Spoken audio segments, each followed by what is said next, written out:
আসসালামু আলাইকুম। আবার আমরা দ্বিতীয় পর্বে চলে আসলাম। তোমরা নিশ্চয়ই প্রথম পর্বে যারা এই আমার ম্যাথটা বা বেসিকটা দেখেছিলে, বলের প্রথম যে নিউটনের দ্বিতীয় সূত্র সম্পর্কে বলছিলাম, কোনো বস্তুর উপর যতক্ষণ বল প্রয়োগ করা হয় ঠিক ততক্ষণ ত্বরণ হবে। বল অপসারণ করলে সে মন্দনে অথবা সমবেগে যাবে।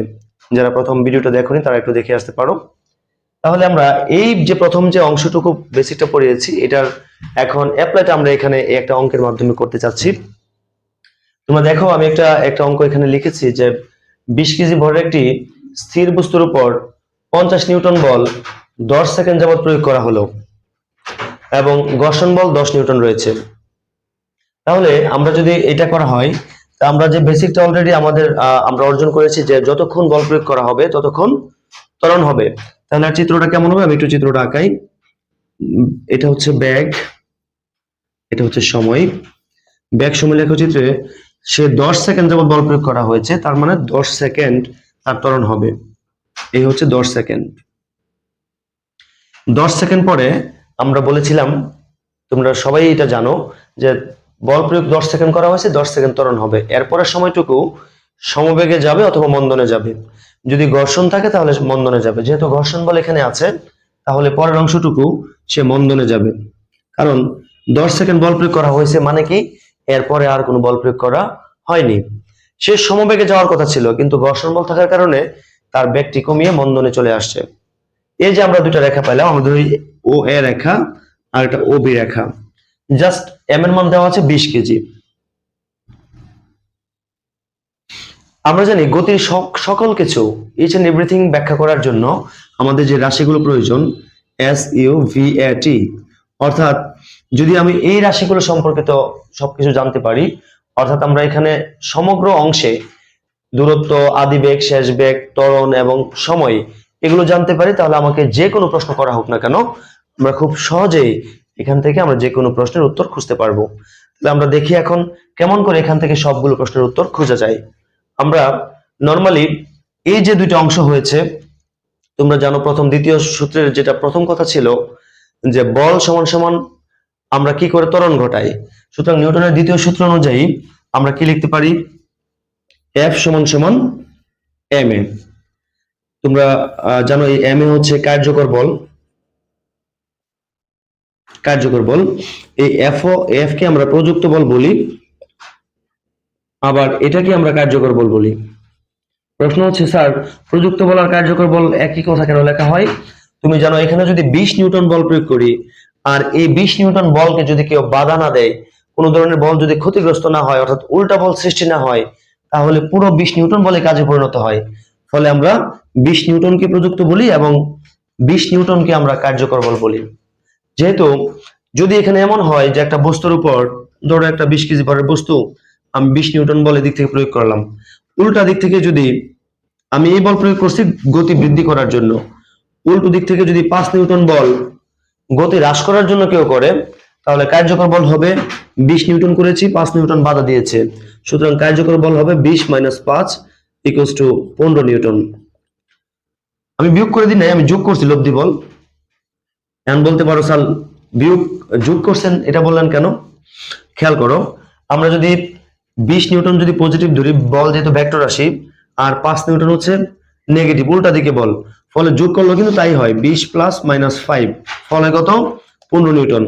এটাকে আমরা বলি লব্ধি বল অথবা কার্যকর বল। দ্যাট মিনস আমরা যদি কোনো কোনো একটা অংশে বল প্রয়োগ করি, তাহার যদি ঘর্ষণ বল থাকে, তাহলে নিশ্চয়ই কার্যকর বলটা করতে চাইলে ওই ঘর্ষণ বলের অংশটুকু আমাদের বাদ দিয়ে করতে হবে। অর্থাৎ এক কথায় নরমালি সূত্র লিখে আমরা F = ma, বাট যদি ঘর্ষণ বল থাকে তাহলে আমরা ইজিলি লিখতে পারি, ইজিলি আমরা এই F = ma না লিখে আমরা কি লিখবো, আমরা লিখবো F - Fk = ma, আমরা এটা লিখতে পারি একবারে। অর্থাৎ আমরা এখানে দেখো তো কত নিউটন বল প্রয়োগ করেছি, 50 নিউটন, ঘর্ষণ বল 10 নিউটন, বস্তুর ভর হচ্ছে 20 কেজি এ, অতএব এ সমান সমান 50 থেকে 10 চলে গেলে 40/20, অতএব এ সমান সমান 2 মিটার পার সেকেন্ড স্কয়ার। তাহলে আমরা অলরেডি ত্বরণের মান পেয়ে গেছি, a = 2। আমি একটা কথা সবসময় বলি, যেখানে যা হয় তা নির্ণয় করবা, যেহেতু এখানে ত্বরণ হয়েছে, আমার ফার্স্ট ওয়ার্ক হচ্ছে ত্বরণ বের করা। ত্বরণের পরে আমরা এই রেখায় সবগুলোর মান বের করার চেষ্টা করব। দেখো আমরা যদি প্রত্যেক রেখাকে ভাগ করে নিই, ও এর রেখায় আমরা কি পেয়েছি দেখো, ও এর রেখায় কি আছে, আদিবেগ অলরেডি দেওয়া আছে, স্থির ছিল বস্তুটি, তাই আদিবেগ 0। এবং ও এর রেখার মধ্যে সময় দেওয়া আছে কত সেকেন্ড, 10 সেকেন্ড। অলরেডি আমরা ও এর রেখায় ত্বরণ পেয়ে গেলাম কত, 2 মিটার পার সেকেন্ড স্কয়ার। তাহলে দেখো তো ইউ পাইলাম, এ পাইলাম, টি পাইলাম, তাহলে আমরা ভি বের করতে পারি সহজেই। কিভাবে বের করবো বলো ভি? তোমরা জানো ভি এর সূত্রটা খুব সহজেই জানো, v equal to you plus at 0 plus, আমি একটু শর্টকাটই করছি, 2 ইন্টু 10 সমান সমান 20 মিটার পার সেকেন্ড। তাহলে দেখো আমি ও এর রেখায় কি পাইলাম, ইউ পাইলাম, টি পাইলাম, এ পাইলাম, ভি পাইলাম। এবার বাকি আছে কি বলতো, এস বাকি আছে। তাহলে এস যে কোনো ক্ষেত্রে এস বের করতে পারি, সমস্যা নাই, যে কোনো সূত্র দিলেই হয়ে যাবে। লিখতে পারি আমরা s equal to UT plus half of এটি স্কয়ার। এস সমান সমান ইউর মান যেহেতু 0, পুরোটা 0 দিয়ে দিই, হাফ ইন্টু 2 ইন্টু টি এর মান 10 স্কয়ার সমান সমান 100 মিটার। অর্থাৎ দেখো ও এর রেখায় এস ও পেয়ে গেলাম 100 মিটার। তাহলে আমি ইউ পাইলাম 0, এবার 10 সেকেন্ড পরে যে ব্যাক পাইলাম এটা হচ্ছে 20, ঠিক আছে। তাহলে ইউ পাইলাম 0, ভি পাইলাম 20, টি পাইলাম 10, আর এস পাইলাম কত, এস পাইলাম 100।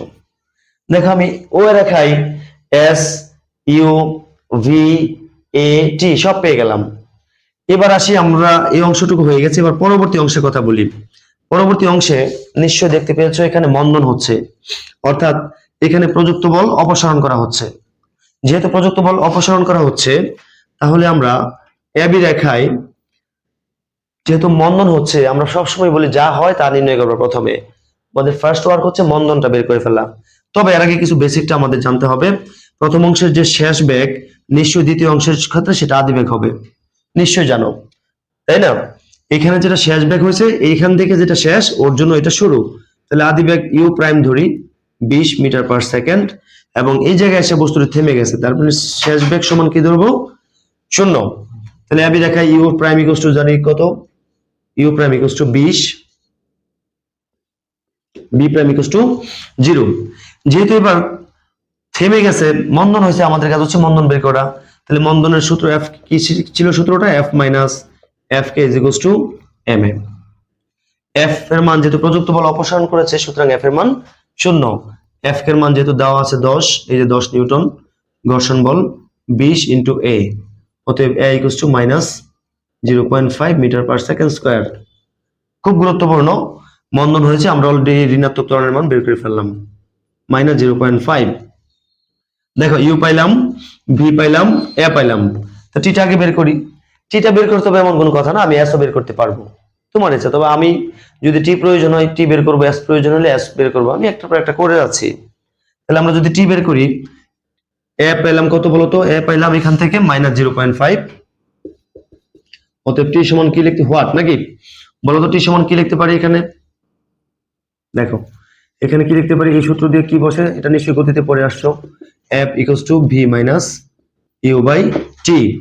অতএব T prime equals to V minus U by A, অর্থাৎ 0 মাইনাস 20 বাই এ প্রাইমের মান হচ্ছে 0.5 মাইনাস ইকুয়ালস টু 40 সেকেন্ড। অর্থাৎ এখানে পেয়ে গেলাম টি এর মান 40। তাহলে বলতো প্রথম 10 সেকেন্ড ত্বরণ হয়েছে, তাহলে আর মন্দন হয়েছে কত সেকেন্ড, 40 সেকেন্ড। তাহলে অর্থাৎ এখানে টি ইকুয়ালস টু লিখতে পারি কত, 40 সেকেন্ড। এবার বাকি আছে কি, ইউ ভি এ টি করে ফেলছি, এখন এস বাকি করে ফেলো। তাহলে এস কেমনে করবো, S equals to UT plus half of এটি square, U prime T prime half F M T prime square S prime. তুমি এই সূত্র দিয়ে করতে পারো, অথবা S equals to you plus V by 2 into T দিয়ে করতে পারো, যে কোনো সূত্র বসিয়ে করতে পারো। এখানে যদি আমি করি ইউ প্রাইম মান 20 ইন্টু 40 প্লাস হাফ ইন্টু এর মান পেয়েছিলাম মাইনাস 0.5, টি এর মান 40 স্কয়ার। এটা ক্যালকুলেশন করলে টোটালি হয় প্রায় 400, 4 দুগুণ 800, 400 মতো হয়, হ্যাঁ 400 মিটার। তাহলে দেখো এস প্রাইম ইকুয়ালস টু কত, 400 মিটার। এই হচ্ছে আমাদের এই বল প্রয়োগের কারণে যে ঘটনাটা ঘটছে, এটা ফুল বেসিকটা। তোমরা যদি এটা খুব ভালো করে করতে পারো, আমার বিশ্বাস যে নিউটনের দ্বিতীয় সূত্র সম্পর্কিত, অর্থাৎ f is equals to m এর সম্পর্কিত কোনো প্রবলেমই তোমাকে ফেস করতে হবে না, সবগুলো তুমি পারবে। এখন যে তুমি পারবে আমি কেমন করে তুমি বুঝতে পারবা, আমি দু একটা প্রশ্নের মাধ্যমে সেটা আমি ক্লিয়ার করছি। যেমন একটা উদ্দীপক দেওয়া আছে, 20 কেজি ভরের একটি স্থির বস্তুর উপর 50 নিউটন বল 10 সেকেন্ড যাবত প্রয়োগ করা হলো, একটু ধরো দেওয়া আছে। এখন তোমাকে বলা হলো বস্তুটির ত্বরণ কত। তাহলে দেখো আমরা বস্তুটির ত্বরণ পেয়ে গেছি already 2 metre per second square. এবার কি কি প্রশ্ন হতে পারে এখান থেকে, আমি কি প্রশ্নটি লিখে দিব কি কি প্রশ্ন হতে পারে? আচ্ছা ঠিক আছে, তাহলে আমি একটু প্রশ্নটি লিখে দিই কি কি প্রশ্ন হতে পারে। আমি একটু মুছে নেই, যেহেতু এই তথ্যগুলো আমরা অলরেডি করে ফেলছি অলরেডি, আমি একটু মুছে নিই কি কি প্রশ্ন হতে পারে। 1 নাম্বার, যেমন তোমার যদি বলা হয় বস্তুটির ত্বরণ কত। 2 নাম্বার হচ্ছে বস্তুটির 10 সেকেন্ড পর বস্তুটির বেগ নির্ণয় করো। 3 নাম্বার, বস্তুটি 10 সেকেন্ডে অতিক্রান্ত দূরত্ব কত। 4 নাম্বার হতে পারে বস্তুটি মোট কত দূরত্ব অতিক্রম করবে।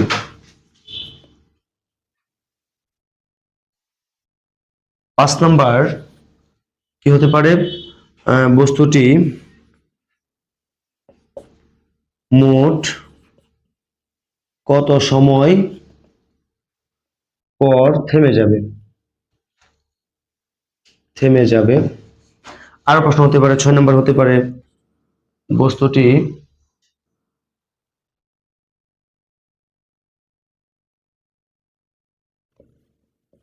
ত্বরণে ও মন্দনে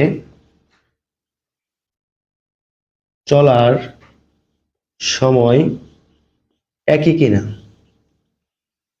আর কি প্রশ্ন হতে পারে, বস্তুটি ত্বরণে ও মন্দনে একই দূরত্ব সমান দূরত্ব অতিক্রম করে কিনা। মন্দনে